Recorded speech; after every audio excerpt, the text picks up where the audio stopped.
नमस्कार, मैं देवेंद्र सिंह राय। आप देख रहे हैं नेशनल मीडिया न्यूज चैनल, जहां हर खबर होती है सटीक, तेज और निष्पक्ष। उत्तराखंड के विकासनगर से एक बड़ी खबर सामने आ रही है। बीआरपी और सीआरपी कर्मचारियों के शोषण को लेकर जनसंघर्ष मोर्चा ने सरकार पर गंभीर सवाल उठाए हैं। मोर्चा अध्यक्ष रघुनाथ सिंह नेगी का आरोप है कि समग्र शिक्षा अभियान के तहत काम कर रहे करीब 950 कर्मचारियों को प्राइवेट आउटसोर्सिंग एजेंसियां लगातार लूट रही हैं, लेकिन संबंधित मंत्री धन सिंह रावत इस पूरे मामले से बेखबर है। नेगी ने कहा कि कर्मचारियों को ना तो सही वेतन मिल रहा है और ना ही पे स्लिप दी जा रही है। इतना ही नहीं, ईपीएफ और कमीशन के नाम पर कटौती की जा रही है, लेकिन कर्मचारियों को इसकी कोई जानकारी नहीं दी जा रही है।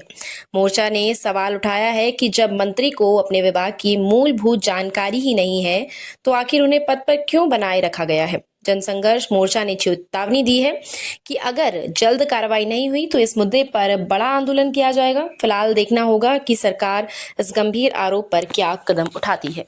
प्रदेश भर में जो समग्र शिक्षा अभियान के तहत बीआरपी और सीआरपी जो तैनात किए गए हैं, उनका मानदेय कितना है, उनका वेतन कितनी कटौती हो रही है, उनका ईपीएफ का क्या है, इन तमाम मुद्दों को लेकर के जो विभागीय मंत्री धन सिंह रावत जी बिल्कुल बेखबर बने। ऐसा गैर जिम्मेदार मंत्री बताइए, उनको ये नहीं बताया कि मेरे विभाग में जो मेरे अधीन जो कार्य कर रहे हैं कार्मिक, उनका शोषण हो रहा है, क्यों हो रहा है, उनकी मानदेय में कटौती क्यों हो रही है, उनको कुछ इससे लेना देना नहीं। और अब यूँ कह रहे हैं कि मेरे संज्ञान में नहीं है, मैं इसको देखूंगा। अरे आप क्या, आपका नियंत्रण क्या है अधिकारियों की?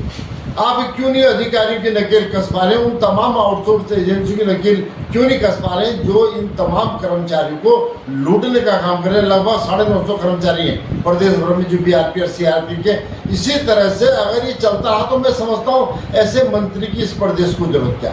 क्यों सरकार ऐसे मंत्री को ढो रही है? क्यों ऐसे मंत्री पर सरकार लाखों रुपए प्रति माह खर्च कर रही है? ये बहुत गैर जिम्मेदार है। इसके साथ साथ आप देख रहे हैं लगातार जो आउटसोर्सिंग एजेंसियां हैं लूटने का काम कर रही है। बताइए इनके जो हमारे कार्मिक, इनका भविष्य क्या है? इनका ईपीएफ नहीं कट रहा है, अगर ईपीएफ कट रहा है तो उसका नंबर क्या है, पे स्लिप इनको नहीं दी जाती। इन तमाम अनियमितताओं को लेकर के विभागीय मंत्री को संज्ञान लेना चाहिए था। ये स्वतः संज्ञान लेना चाहिए, देखना चाहिए था कि आखिर मेरे विभाग के अंदर कोई अनियमितता तो नहीं हो रही, लेकिन उनको कोई मतलब नहीं। आज तक जितने भी उनके पास, इससे पहले उनके पास शिक्षा मंत्री के वो स्वास्थ्य विभाग का भी जिम्मा था, आज उन पे शिक्षा है, सहकारिता, तमाम विभाग है, लेकिन आज तक वो एक भी कर्मचारी का भला नहीं कर पाए।